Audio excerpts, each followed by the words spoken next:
In the power universe, trust is a rare currency, and betrayal is always just one heartbeat away. Deals are made in whispers, broken in shadows, and every smile hides a secret.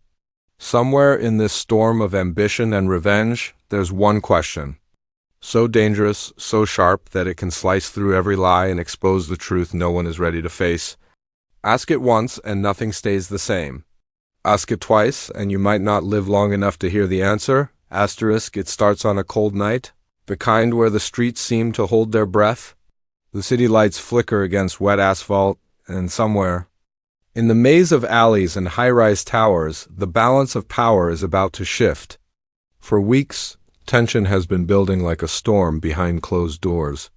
Tiny cracks in alliances have begun to show, whispered rumors about stolen money, secret meetings that no one was supposed to know about, and sudden disappearances that left everyone guessing. At the center of it all is a man who doesn't say much but sees everything. He's not the richest, not the loudest, and definitely not the one with the biggest gun. But in a world where information is more valuable than gold, he holds the kind of knowledge that can topple kings. People call him the Ghost, not because he hides, but because he moves unseen, slipping into places he shouldn't be, hearing things no one wanted him to hear. For days he's been watching. The deals happening at the back of restaurants, the briefcase exchanges in parking garages, the coded phone calls that sound harmless but carry the weight of life and death. He's piecing it together, the stolen shipment, the missing money, the shifting loyalties. And now, all his clues point to one truth: someone on the inside is playing both sides. But here's the thing about betrayal in the power universe: it doesn't come dressed in an enemy's colors. It hides in the familiar. It wears the same suit, shakes your hand, and shares a drink with you. The betrayer could be the man you've trusted with your life, the woman you've let into your home, the friend who once saved you from a bullet. Tonight, the ghost is ready to act. He's going to meet the one person who holds the final piece of the puzzle. But he's not walking in with threats or weapons. He's walking in with a single question. A question so simple it sounds harmless, until you hear it. Because when it's asked in this world, it's like pulling the pin on a grenade, and somewhere deep down, he already knows once that question leaves his lips, there's no going back. The streets will hear it. The players will feel it. The whole game will change. Asterisk, the meeting place wasn't chosen by accident. In the power universe, where every step is a calculated move, even the setting can be a weapon. Tonight it's an abandoned warehouse by the docks, a place that smells of rust and salt water, where shadows stretch long and the sound of dripping water echoes like a ticking clock. It's quiet, too quiet, the kind of quiet that makes you feel like someone is holding their breath just behind you. The ghost arrives first. He doesn't step inside right away. He lingers at the doorway, eyes sweeping over every corner, every pile of forgotten crates, every beam of moonlight sneaking through cracked windows. He knows the person he's meeting isn't stupid. If there's an ambush, it won't be obvious. In the power universe, a trap is never set in plain sight. It's buried beneath trust. Wrapped in a familiar voice and dressed as a handshake, footsteps break the silence. Slow, measured, deliberate.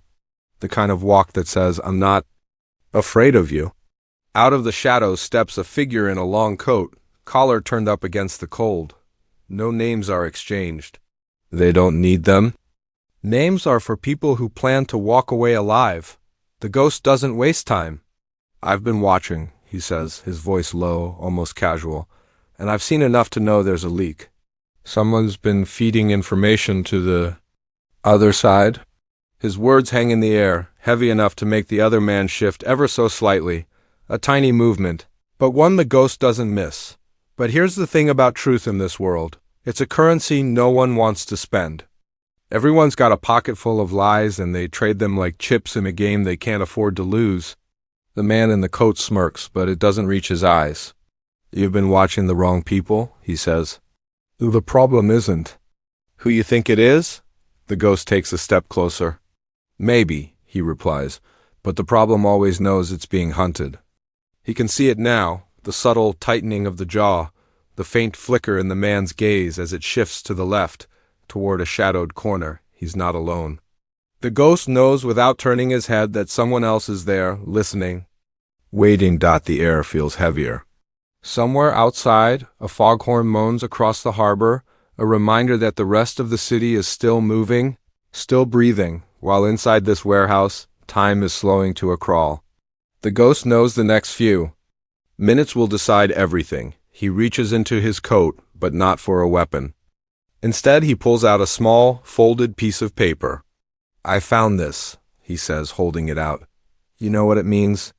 The man in the coat doesn't take it, just stares, the tension in his body now impossible to hide. "That paper isn't just evidence. It's a death sentence in the wrong hands." The ghost lets the silence grow, feeding it, stretching it until it's almost unbearable. In the power universe, silence is a battlefield, and whoever breaks it first loses ground. Finally, he speaks again, his voice sharper this time, more deliberate. "Before we go any further, I have one question for you." The man's eyes narrow. He doesn't ask what the question is, but his posture shifts, almost like a boxer bracing for a punch. He knows it's coming, and he knows it won't be the kind of question you can lie your way out of. The ghost smiles, a cold, unreadable smile. He's not asking yet. Not here, not with the extra pair of ears hiding in the dark. No, the question will come when it's just the two of them, when there's nowhere to run and no one to interrupt. But tonight's meeting isn't about asking. It's about planting the seed of fear, letting it grow until the answer bursts. Out on its own. As he turns to leave, the ghost says only this: "Think about it. Because when I ask, you won't have time to lie?" And then he's gone, swallowed by the night, leaving the man in the coat standing alone in the empty warehouse, the folded paper still untouched on the floor, a quiet reminder that the clock has started ticking. By sunrise, the docks were a different world. The cold fog rolled in from the water, wrapping the streets in a shroud that made every building look like a shadow of itself. Somewhere in that haze, the ghost was already moving. He didn't go home. He didn't sleep. In the power universe, rest is just another way to fall behind, and he knew that once fear took root, it would spread faster than any rumor. Word was already out. Not the whole truth, but pieces of it. People whispered that something was coming, that someone had evidence that the ghost had been seen at the warehouse. No one knew what was said or who he met, but they knew enough to be nervous. And in this world, nervous people make mistakes. In a penthouse high above the city, two of the biggest players were meeting over breakfast. Expensive suits, gold watches, and plates of untouched food, because this wasn't about eating. This was about war. One leaned back in his chair, staring at the skyline. "He's stirring things up," he said. "I don't like it." The other didn't look up from his phone. "You're not supposed to like it," he replied. "You're supposed to find him." But the truth was, finding the ghost wasn't the problem. Stopping him was. You can silence a man with a bullet, but you can't kill an idea. And whatever question he was carrying, it was already bleeding into the minds of everyone who mattered. Down in the streets, the tension was becoming visible, old allies avoided each other's eyes. Conversations cut off when certain people walked into the room. Money that was supposed to move didn't. Shipments that were supposed to arrive never showed. It wasn't chaos yet, but it was the kind of stillness that comes right before an earthquake. And somewhere in the middle of all this, the man in the coat was losing control. The ghost's words from the warehouse were eating at him. "When I ask, you won't have time to lie." They echoed in his head every time he was alone. He started catching himself looking over his shoulder, second-guessing phone calls, replaying old conversations to figure out what the ghost might know. The paranoia spread to his crew. They noticed the change, the hesitation in his orders. The way his temper flared quicker than usual, the sudden habit of checking the locks twice. And in a world like this, weakness is like blood in the water. It draws predators. Meanwhile, the ghost was working quietly, slipping through back alleys and empty rooftops, meeting with people who had no reason to trust him, but every reason to fear the man in the coat. Some offered information in exchange, for protection. Others simply wanted to be on the right side before things blew up. Piece by piece, the ghost was building a picture, and it wasn't pretty. What he found wasn't just betrayal. It was rot. Deals made under the table, double crosses disguised as loyalty, favors traded for silence. And at the heart of it all, the man in the coat was just one player in a game much bigger than anyone realized. The ghost question wasn't just going to expose a traitor, it was going to pull the mask off the entire operation. But the ghost knew something else too. The moment he asked, the city would split in two? People would have to pick sides, and blood would follow? Asterisk. That was the cost of the truth in the power universe. You could have it, but you had to be willing to pay in lives. Night fell again, and the city seemed to hum with anticipation. In back rooms, people wondered who the ghost would speak to next. In quiet apartments, phones lit up with untraceable messages. Do you know what he's asking? No one did, not exactly, but everyone felt it coming, and far away. Standing alone on a rooftop, the ghost lit a cigarette and watched the lights of the city flicker like stars trapped in steel. He knew the question couldn't wait much longer. Every day he held it back, the rot spread deeper.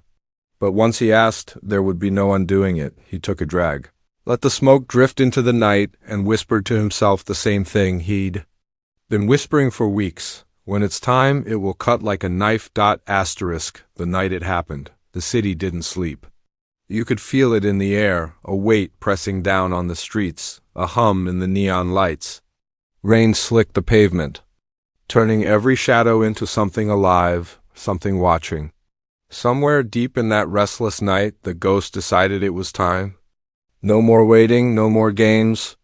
The question had to be asked. He chose the location carefully. Not a warehouse this time, not a back alley or a rooftop. This was going to happen in the one place where no one could hide. A bar in the heart of the city, open late, filled with people who all had something to lose. The noise inside was loud enough to drown out most conversations, but the kind of loud that could cut to silence in an instant if the right words were spoken. The ghost walked. In slow, not sneaking, not hiding. His presence was a message. I'm not afraid of you. Eyes followed him as he crossed the room. Some knew him.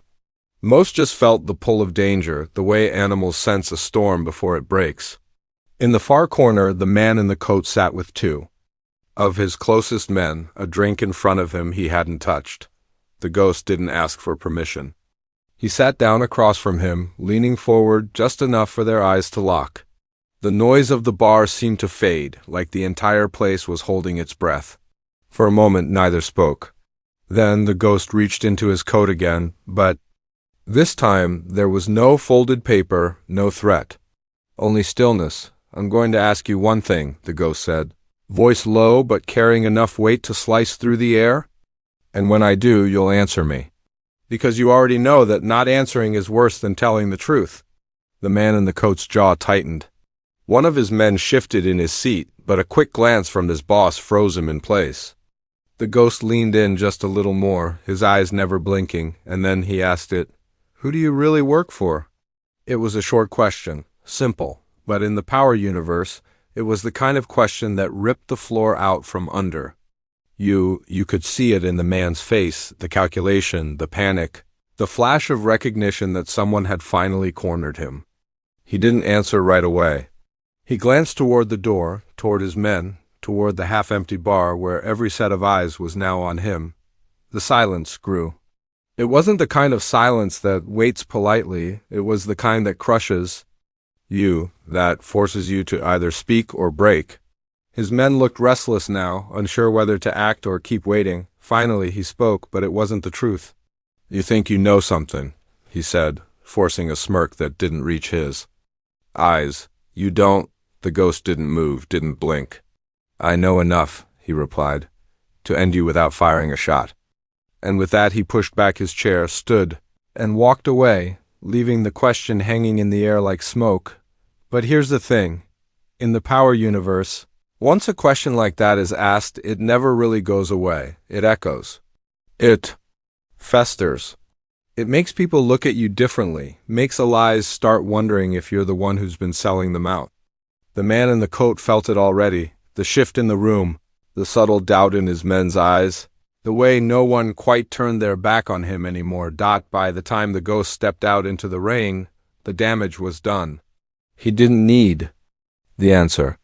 The power universe thrives on perception, and now the man in the coat was marked. Whispers would spread faster than any bullet, and by morning, sides would be chosen. Alliances broken and blood would be in the streets. The ghost lit another cigarette, watching the city breathe beneath the storm. In his mind the question still echoed, but now it belonged to everyone. And in this world, that was enough to burn it all down.